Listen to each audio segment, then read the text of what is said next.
All right.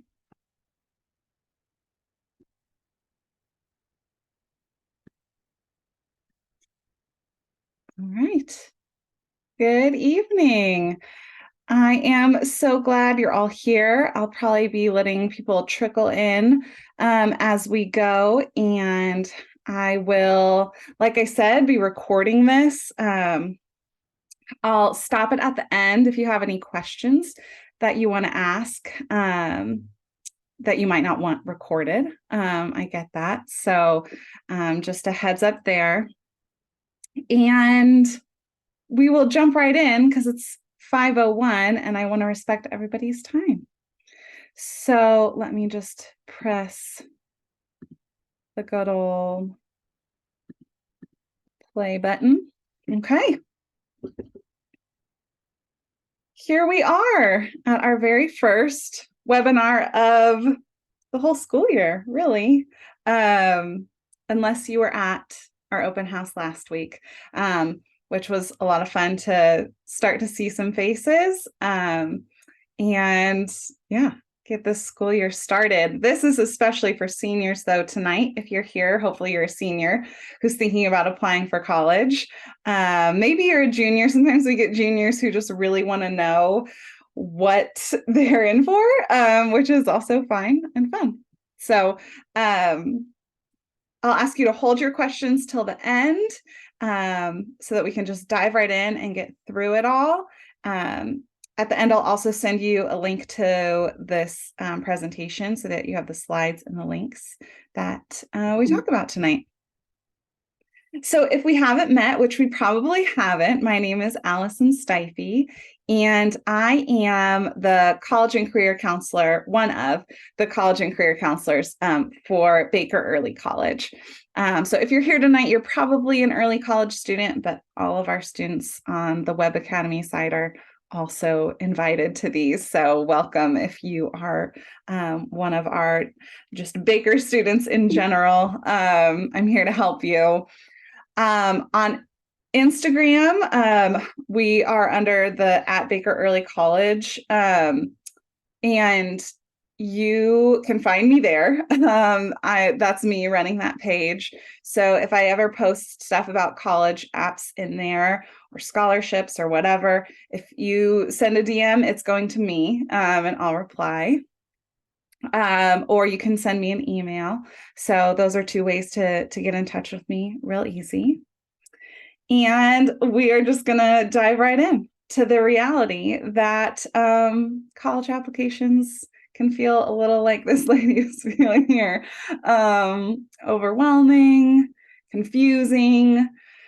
I remember being a senior and feeling very lost. Like, where do I start? How do I do this? And so that's what I'm here for. If you're feeling that way, we're going to get you feeling a little more like this lady, hopefully, through this webinar series. So tonight we are talking about applications step by step, breaking it down from the basics to the nitty gritties. And 2 weeks from tonight, we're going to talk about essays, which is my favorite. And then on the 30th, at the end of the month, we're going to talk about how to pay for college and some of those financial aid applications that are part of the college application process. So that's what we're going to be doing all month. And we're going to feel like this lady who's like, ding, I got it. That's going to be you, hopefully. Okay, so tonight, though, in particular, we are going to break things down into the actual application elements. What are the colleges looking at when they look at your application? Where to find the applications themselves if you're not sure. You definitely need to know where they are and how to do it. We'll talk about the documents that go along with the applications and how to request them. And then I'll also talk about just a couple tips that I have for you along the way. So, number one, what elements make up an application? You've probably heard of a lot of them. You probably know a lot of them, but I just want to make sure you know them all. So, what are colleges looking at when they look at your little folder of goodies, your application. They're first and foremost looking at your transcripts, which is the really lovely document that says every single class you've taken in high school and the grade that you've gotten and how many credits that class was worth. The nuance too with that is kind of the difficulty of your classes. It's not like it says on your transcripts easy, medium, or hard, but certain classes are more difficult. If you're an early college student, the good news is yours are going to look really nice because they're dual credit.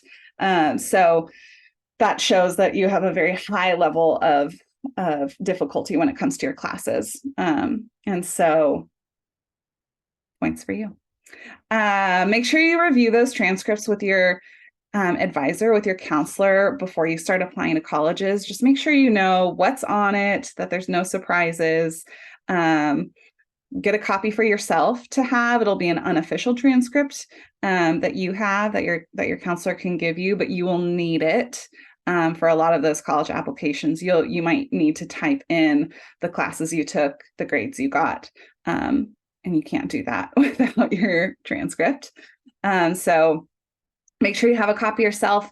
And then you're also going to request your official transcripts for the colleges that want them via Overgrad, which we will talk about in depth later. So just tuck that special word into your head if you haven't heard it yet. Overgrad. We'll talk about it. And that's how you'll request your official transcripts to be sent to colleges. Colleges don't like it if you send your own transcripts because there's just a level of authenticity when it comes from the college. Or from the high school to the college. They're also going to look at potentially your SAT and ACT scores. You've probably heard that a lot of colleges have gone test optional. Some have even gone test blind, which means even if you send them in, they're not going to look at them. They're going to be blind to them. And test optional means you can send your scores in. We don't require them, but we're happy to look at them if you feel like it contributes something to your application. So there's a really interesting decision to make there. If you did take or are going to take the SAT and ACT, or the SAT or ACT pretty soon, hopefully you're registered to take it if you haven't taken it yet and you want to. But yeah, you have to make this choice like, okay, I got my score. Now, is that good enough to send it in? And you can look up, every college will say what their average SAT and ACT admitted students' scores are.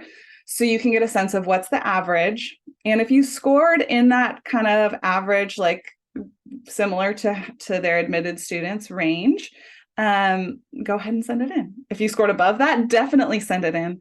If you scored below that, just don't send them in. So it's nice that you have the choice to do it in a lot of the cases. I'm not sure of exactly which schools may or may not be requiring the SAT or ACT. If they are, they're very few and far between. This has happened since COVID. It's become optional pretty much everywhere, if not blind. So Oregon public schools are test blind. The UC schools are test blind. There's a lot of schools who won't even look at them. But yeah, just figure out from your schools that you're applying to, will they look at them? And if so, what kind of scores are they hoping to see? Letters of recommendation. So these are where you are going to ask your counselor and probably a professor or two, maybe a mentor, to write you a letter of recommendation. And you'll use Overgrad. This is another time you'll use Overgrad to request those and send them to the college that you're applying to. And if you have no idea where to start on this or how to do it, let me know. My biggest piece of advice is when you're requesting them, ask early. Like ask if you haven't asked yet, ask now. the professors, the teachers that you want to write you a letter of rec, give them lots of time to do it. Nobody's going to write you a really lovely recommendation letter if you're like, hey, I need this tomorrow. It's not going to come out great, if at all. So give them lots of time. They can have it all written, and then when you're ready for them to send it in, they can do that. Essays. We're going to talk all about essays in 2 weeks, so I'm not going to get into the weeds with them tonight. But really, what these are going to do is show them, show the colleges your personality, really your voice, what it's like to be around you, with you, have a conversation with you, really give them a chance to get to know you. This is the only part of the application where like you really get to say something, unless you're doing an interview, which you can do at a lot of schools. So it's so important, and so exciting, and I can't wait to talk about it in 2 weeks. And then your extracurriculars are the last thing that pretty much every school is going to look at. And this is basically, who are you outside of the classroom? How have you spent your time? Have you done volunteer work, been part of clubs, sports? Have you had jobs? It doesn't always have to be something extremely official. So let's say, I love to give the example of like, maybe you were a caregiver for your younger siblings, and you every day took care of your younger siblings from 3 to 7 when a parent got home, and you fed them and you did homework with them, and you know, that was how you spent your time. There are people who do that, and so they don't have time to do jobs and sports and other things. So don't feel like, if you've had other responsibilities in life that have maybe prevented you from doing those more official high school activities, you can feel free to reach out to me, and we can figure out how you want to label it all. But basically, how have you spent your time when you're not at school? They want to know, because it really does paint a picture of what you value, what you want to contribute to the world, what gifts and talents you might have that might not be academic. So it's, another way that they just get to know you and kind of get a glimpse of who you would be on their campus. And when they're looking at all of this, when they're looking at your letters of rec, your essays, your extracurriculars, your GPA, and transcripts, and your SAT scores, what they're really trying to get a glimpse of is, will this student be successful at our school? Will they be somebody who we want to represent us out in the world once they've graduated and they're an alum? And so that's really what they want to know. The good thing about early college students is, again, like I mentioned, you guys will have some college classes probably on your transcripts. And so that's already cluing them into, can you be successful in college? If you're passing your college classes as a high school student, that's good news for your college applications. So just hold that in your heart as a bit of confidence as you embark on the college app journey. When it comes to those extracurriculars, one thing I'm going to recommend that you do is make your own activity chart to kind of track everything you've done. It takes a lot of time and effort to really think all the way back through things that you started doing freshman year. And so maybe even middle school, if you've been part of like some really official activities before high school, that's usually fine to include. So it takes some time to really think back, okay, well, how have I been spending my time? What do I do? How long have I been doing it? How much time have I put into this thing? And within this thing, this activity, what were my responsibilities? What did I accomplish?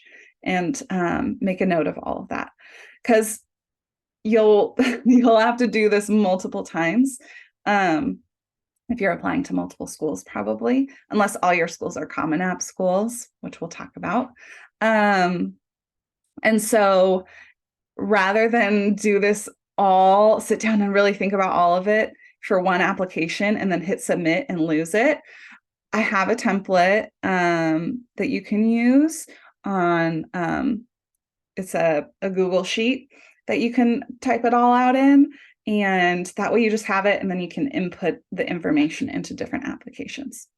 So that's just a very strong recommendation I have, so that you aren't doing the same thing, time-consuming thing again and again.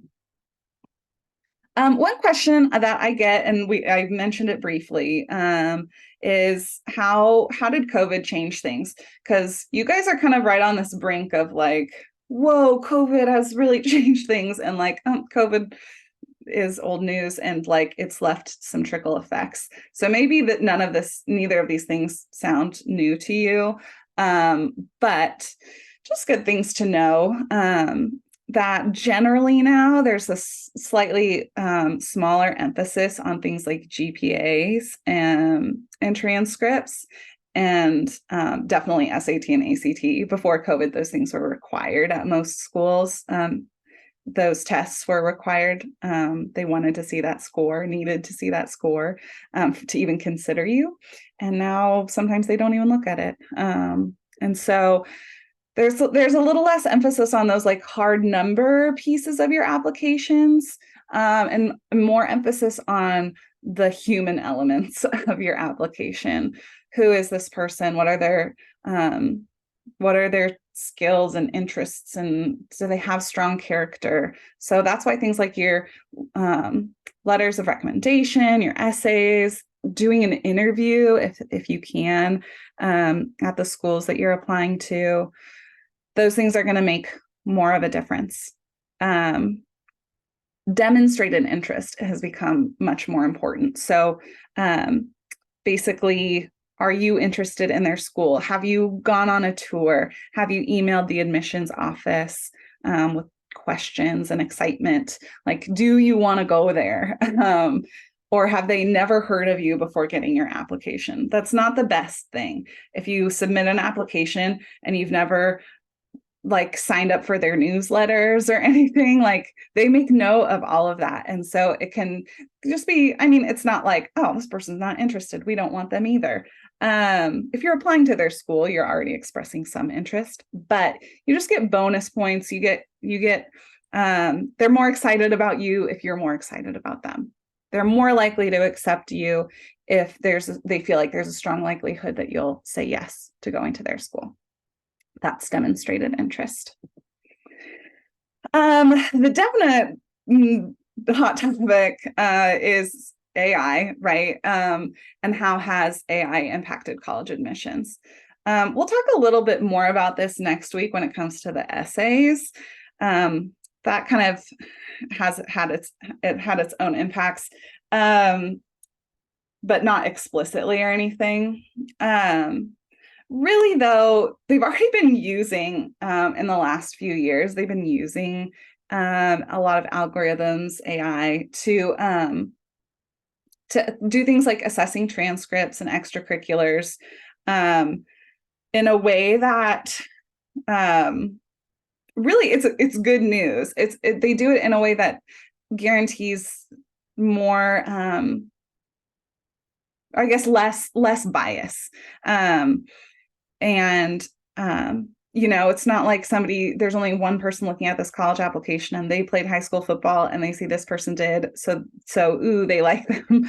They're a little bit more interested in them than the person who was part of was the president of the art club. I don't know, right? Like, they're not trying to be biased, but it just happens. And humans will still look at your your extracurriculars and your transcripts, but some schools use it in a way that that really, it'll like turn your transcript into a number based on the difficulty of your classes and your grades and all of that, rather than like weighted or unweighted. And different schools call things name things, label things differently. And so it takes out all the weediness of that and really just computes like how difficult were their classes, how good were their grades, and what kinds of extracurriculars did they have. I'm not a college admissions counselor, and I haven't seen anything that's like, look, this is what it looks like on the other side once the algorithms have computed it. I'm not sure exactly who's using it and exactly how. It's just interesting to know, and hopefully gives you some confidence. Like my applications at some schools will be free of bias on the first scan. Now, there's still, like I said, there's still going to be an admissions counselor reading your essays, looking at everything. But they're going to be able to evaluate your application more holistically. They're not going to be spending as much time themselves trying to compute how difficult your classes were, and how good your grades were. They don't have to do that. They can spend more time reading your letters of rec, reading your essays, and those kinds of things. And getting to know you as a student. An interesting part too, right? It can detect things like plagiarism and discrepancies. So, we can talk more about that when we chat in 2 weeks about essays. But yeah, it's from where I'm sitting, it's all good things when it comes to AI and college admission. So you don't need to feel like, oh no, a human's not even going to look at my application, because I think some people are feeling that way. They definitely will. They'll just do it, hopefully with a lens that's a little less biased because of AI. Another thing to know, just some terminology when you're applying to schools, is this, when it comes to deadlines, is early action, early decision, regular decision, and rolling admissions. Early action, those applications are usually due in November. And kind of the pro there is that your application is going to get seen with fresh and bright-eyed and bushy-tailed admissions counselors who are seeing that you're excited about their school. You know that you want to apply, you want to do it early, you're taking action, and showing initiative and excitement. They like that. And you find out earlier than other students, usually sometime in sometimes December or January, rather than like March or even April. So you find out earlier if you're accepted. So that can be super beneficial. You just have your plans set a little earlier, or maybe you're not accepted at some of the places you're excited about. And so you can then apply during regular decision for some other schools. So that's early action. Early decision is different. It's usually due November 1st. Not all schools do this, but it's due very early, and it's basically saying, if you're accepted, if we accept you, you will attend this school. So you can only apply to one school early decision. You can apply to a bunch of schools saying like, if you accept me, I'll go there. Because then if you're accepted multiple places, you can't go to all of them. So that's early decision. This is like only if you're like, I have a very strong number one. I definitely want to go to this school. Like if I was accepted, this is 110% where I would go. And the benefit here is that it shows very strong demonstrated interest, right? It's like a guarantee. If we accept you, you will come. And which makes them more excited to accept you when you're applying early decision. Some students do it, some students don't. Totally up to you. Regular decision is usually due in January and February. Sometimes December that'd be kind of early. And it just gives you more time to apply. So there's nothing wrong with applying regular decision. That's perfectly fine and great. It gives you more time to make your application what you want it to be. Maybe you need a little more, you really want to take the SAT or ACT and you want that score included. And so you just want to hold out and wait for that regular decision deadline. Totally up to you. And then there's rolling. So rolling admissions is like, we will accept students up until a certain date or until we're full. So you'll see rolling admissions, like you can apply all the way through the summer, like through the middle of August to start the end of September. Sometimes it's kind of wild. So this is like, apply when you're ready. The con, right, is like, don't wait too long because they could fill up. But yeah, it's just a benefit if kind of last minute you want to change your mind and apply to a school and maybe they have rolling admissions, you can do that. So just some terms to know as you're reading through colleges and their deadlines. Okay. So that was definitely the longest chunk of our time tonight, is like the nitty gritties of, okay, what are they looking at? The next three things are just kind of like okay, well, this next one, where can you find them? Where are these applications? How do we do them? Well, they're all online, and they're going to be in one of three places: the Common App, the Coalition app, or the college's website. Common App is the most common. What do you know? It's used by over 1,000 schools. It's awesome. It lets you apply to multiple colleges with basically one application. There's like a big chunk that's like your application, and then each school might ask for a little something extra, maybe an extra essay or two, or some more information, some more boxes to check, whatever.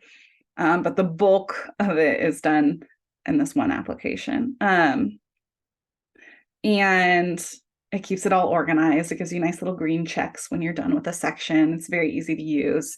It links with Overgrad. You still tuck that away? It's still in there. We're going to talk about it.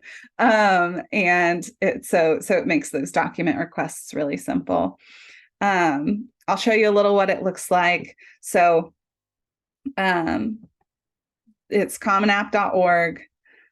You're going to make an application, and you're going to click first year student. Yes, you are a first year student. This is one of the top 3 questions I probably get as a Baker Early College counselor is when we're talking about college, is, am I a transfer student? No, you're not. I know you've maybe taken a lot of college classes. Maybe you even are going to graduate high school with your associate's degree.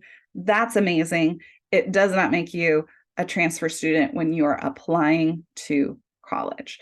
So when you're applying to the college, you're going to apply no matter whether it's on the Common App, the Coalition app, the college's website. You're going to apply as a first year undergraduate student. That is because while you've taken college classes, you've taken them as a high school student. You have not graduated high school and then gone on to take college classes. Your college classes are dual credit. They're getting you the high school credits you need with the bonus of some college credit. So if you were to graduate high school and then continue on and take more classes at your community college and then apply for college, then like for a university 4-year school, then you would be a transfer student, depending on how many credits you've taken at the college since you've graduated high school. So yes, you are a first year student. Once you are admitted, if you're like, wait, no, but I thought I would jump straight into college as a junior, whatever. Once you're admitted, and you accept, and then you send them your college transcripts and your final high school transcripts, they're going to, it's called matriculate. They're going to matriculate it all. And and once they do that and they kind of transfer your high school dual credit classes to your college transcript at their school and figure out, the classes you took here will count at our school for this, then you will have your college credits. You may be a sophomore, you may be halfway done with your freshman year, whatever it is. The big bonus here too is that when you apply as a freshman, you qualify for more financial aid. So you kind of get the best of both worlds. You'll probably get a little more financial aid, and you'll still get credit for all your college classes, the ones that they'll accept at least. If you're going to a private school, maybe less. If you're going to a public school in Oregon, probably more. So for now, you're a first-year student. Once you're actually at their school in the fall of 2024, whenever you plan on going, then you will maybe technically not be a first-year student. I'll go back and I'll just give you a quick glimpse of the Common App, what it looks like. I have my own little fake login so that I can do this. I'm not applying to college. I would love to go again, but that would be weird. So I won't, but I will log in and I will show you what you'll see. So you will see this. This will be your little dashboard page, and you will be able to fill out, like I was saying, that like big chunk of college application on this Common App tab. It'll have all kinds of things like plugging in your classes and grades, maybe where you've gone to high school, if you've taken any college classes, those kinds of things. There's your activities, the essay, and then from there, once you've completed all of that, you can go to My Colleges, add your colleges, kind of search for the ones right here that you're applying to, that you want to apply to, and then they'll show up over here once you add them. And this is where you might have to answer a few more questions, check a few more boxes. Like, for example, U of O, I think, has some optional essays, additional essays you can write. That's pretty common. So then once you have completed the Common App section and get all your little nice check marks for each of your applications over here in your My Colleges tab, then once you have done all this, there will be an option to submit the application. Review and submit. So that is the Common App. A lot of, whether you're applying on the Common App, the Coalition app, the college's website, it's gonna involve a platform that looks somewhat similar to this. So that is Common App. Coalition app is probably the least used application, but I just want to throw it out there as like, you might see this when you go to the school's website and click apply, they might direct you to the Coalition app. It's a similar platform, just different, similar but different. And it's mostly for, some private schools and for underrepresented students. It's used a lot at schools that offer a lot of financial aid, some of those like really big financial aid packages. And so if a school says you could fill out either, like if you're on their section of their admissions page and apply, you click apply and it shows a link to Common App or Coalition app. It's not like, ooh, if you fill out the Coalition app, even though you've already completed, you have a Common App, you'll get bonus points. It's because it's special. It's not, it's just they're giving you the option. So some schools might give you the option to do it. Some schools might not use it, and other schools will maybe require you to use it. So just be aware, it's out there. It looks like this. Coalition for College Access is the link, and pretty straightforward. Just create an account just like you would on Common App, or just like you would on the college's website. So some colleges don't use Common App or Coalition App, and they just have their own application within their website. It's usually a private school thing, but not always. Some private schools use Common App. So just depends on the college. My big tip here is if you're applying to multiple schools that do this, that kind of have their own, you have to make your own login, so you might have a Common App login and then like 2 or 3 of these, who knows, just keep track of all your logins. And because each one might require different things from your password and whatever, like just keep track of it all. It will make life better. I have a little tracker here. If you click on this link where you can write down the names of the platforms that you're using, your username, your password, whatever. Also for things like Overgrad and FAFSA and whatever else. There's so many platforms that you need to apply to college. We thought the internet would be so much simpler, yet here we are. Okay. Let me show you an example really quick, just to make it really clear. Crystal clear. So George Fox is an example of a college that a lot of our students apply to, and that makes you apply on their website. So anytime you're looking to apply to a college and you couldn't find them on Common App, then you can go to their website, click admissions, and then like I said, you'll be undergraduate, first year student. You'll hit apply. They'll tell you important deadlines. You'll be a new applicant, a first year applicant if they ask that, and you'll make an account. So it's always under that admissions page on their website. Cool. Fee waivers, applying to college. Hey, it can be expensive. The average application cost is around $45, and some of them are up to $90. So if you're applying to multiple schools, that's a decent chunk of change.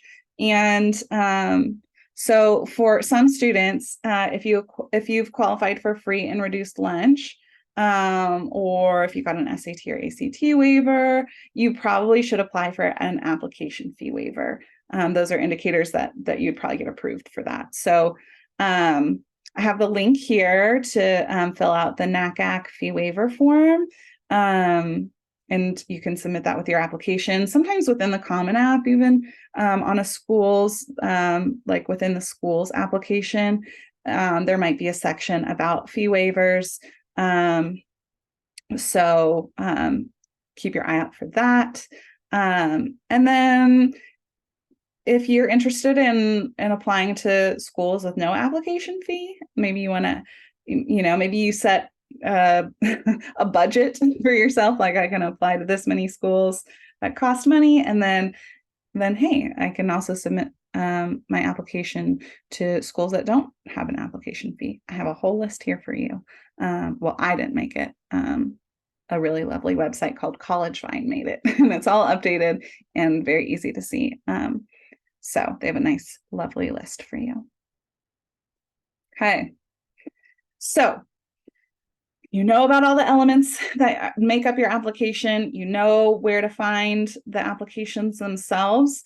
What about those documents? So hopefully you can now untuck that Overgrad word from your head, and let's just lay it out all on the table. What is Overgrad? If you've seen my emails then and my newsletters and whatever, you've seen the word before. Now you can't truly deny it. Look how big that font is. Overgrad. Okay. So, oh my gosh, what is this weird text? I didn't mean for that to be there. Don't read that self-instructions. Whatever. That's part of this, template. What you do want is this right here. Click here for a walkthrough on how to use it. Okay. I have written out all the directions on what is Overgrad, how do I create my account, and then all the nitty-gritties that we'll talk about in just a second with lots of screenshots and videos and everything. So that's there, it exists. But I'll give you a little overview right now. So Overgrad is the platform that we use at Baker Early College to where students can request the documents they need for their applications, and counselors as well as professors can put in like upload those documents, whether it's transcripts, school reports, letters of recommendation, like the things that you need for your applications. You request them, the counselors and teachers upload them, they get attached to your applications, they get sent. It's a beautiful thing. So here's what you'll need to do. You'll activate your account. You should have an email. If you don't yet, it's coming very soon. So you'll have an email that says activate your Overgrad account. You click on the link and you create your password. Do that. Go in there and make sure all your info is correct. And make sure everything looks good. Your graduating year is right. Your GPA might be in there. If your counselor uploaded that, make sure that's right. So just do a nice little look through. You'll link your Overgrad account with your Common App account. You'll be prompted to. It's kind of explicit. It's like up at the top when you're on your applications screen within Overgrad. And in the guide that I linked, gives you the breakdown, a video of how to do it in case it gets tricky. You'll add the colleges that you're applying to. You'll indicate if you're applying through Common App, through Coalition App, or through the school's website, because that's going to clue your counselor into how they're sending the document. And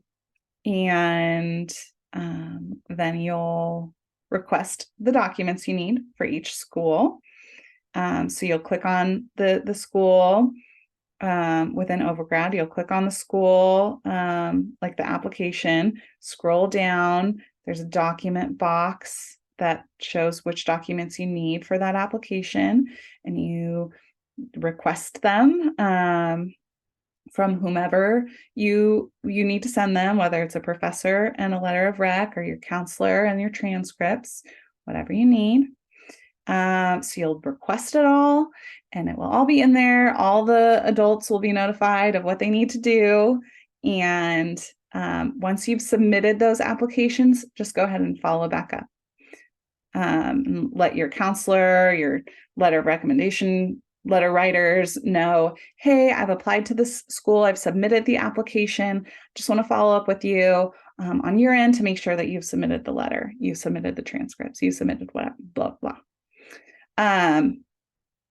That will look good on your end.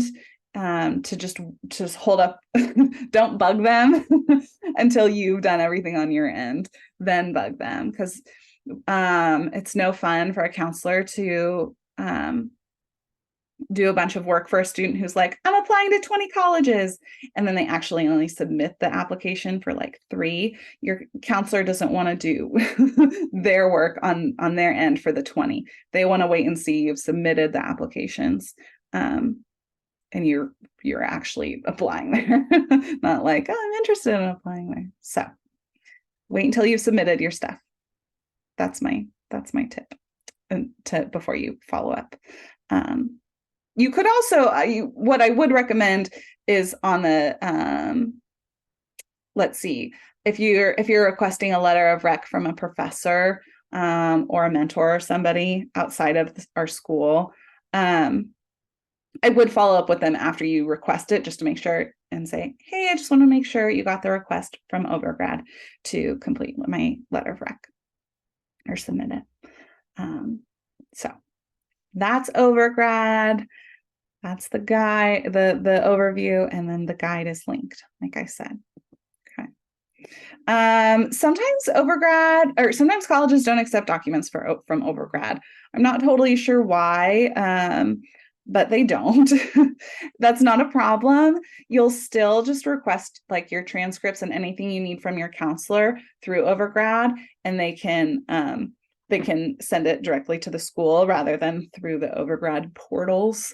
And then if there's recommenders who are writing letters for you, you can just have them send it directly to the college, or if it says explicitly on their website where they want it sent, maybe an email address or whatever, you can direct them there.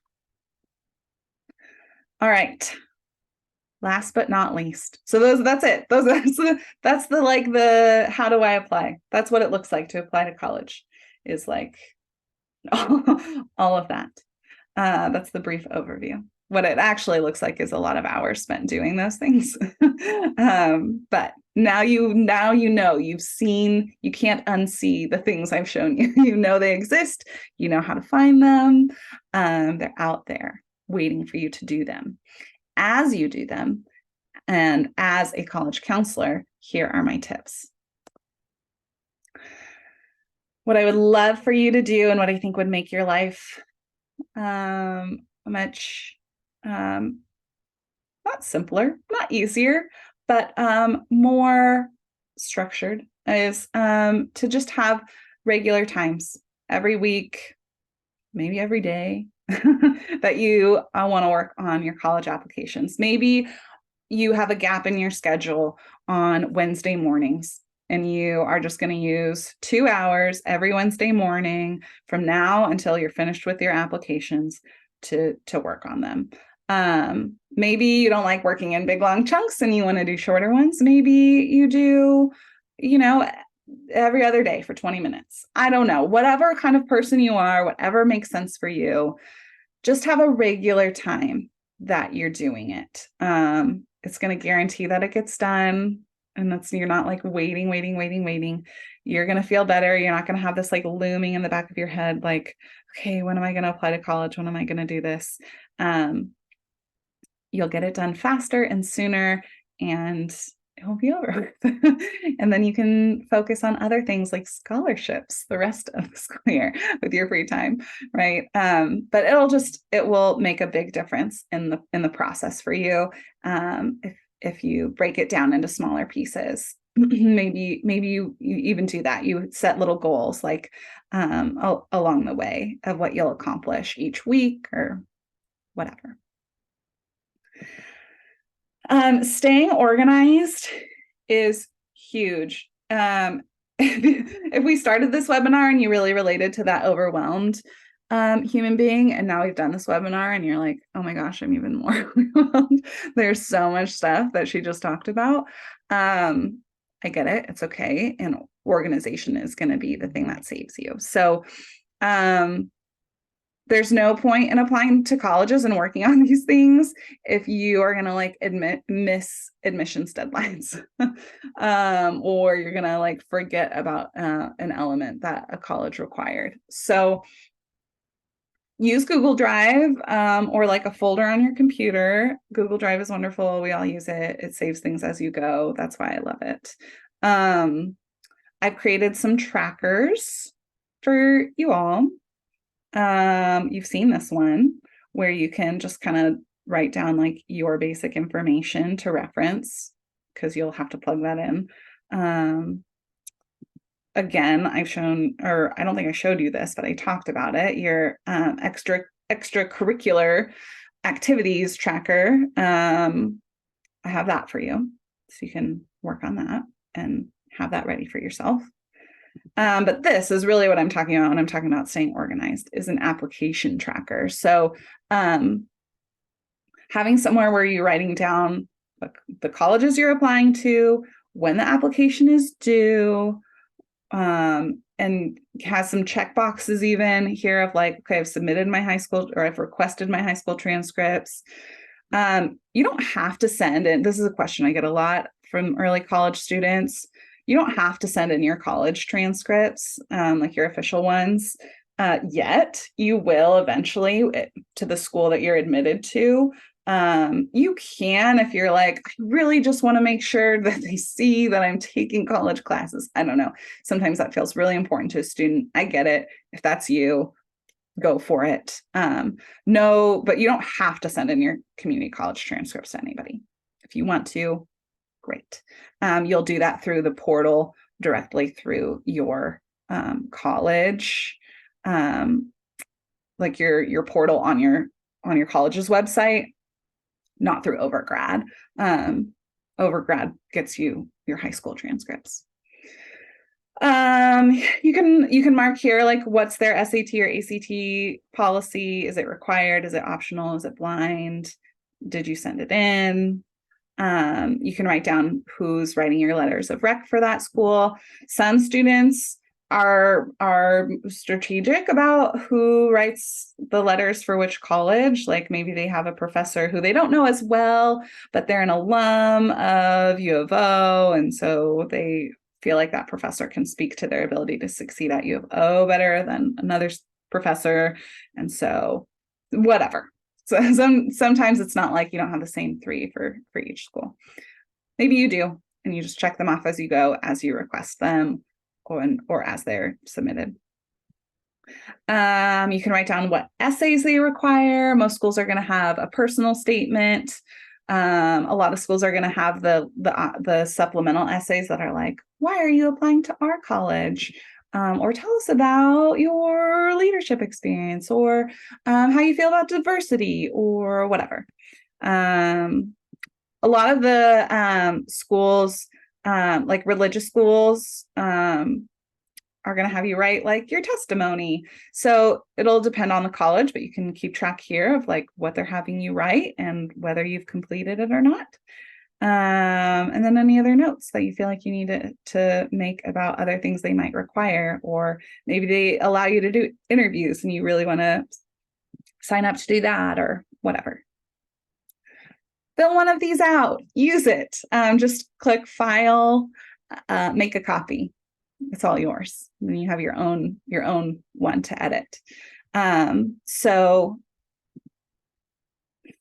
set notifications in your phone if you feel like you need to, like 3 days before applications are due at certain schools, whatever. Use calendars, use technology, use whatever you need to use to keep track of it all. Because it is a lot. And then my last piece of advice is just not to do it alone. Have you, whatever that looks like for you. Maybe you have other friends who are applying, and maybe you guys all get together on that Wednesday morning that we talked about, that you and your friends happen to have free, I don't know, and you work on applications together just to support each other.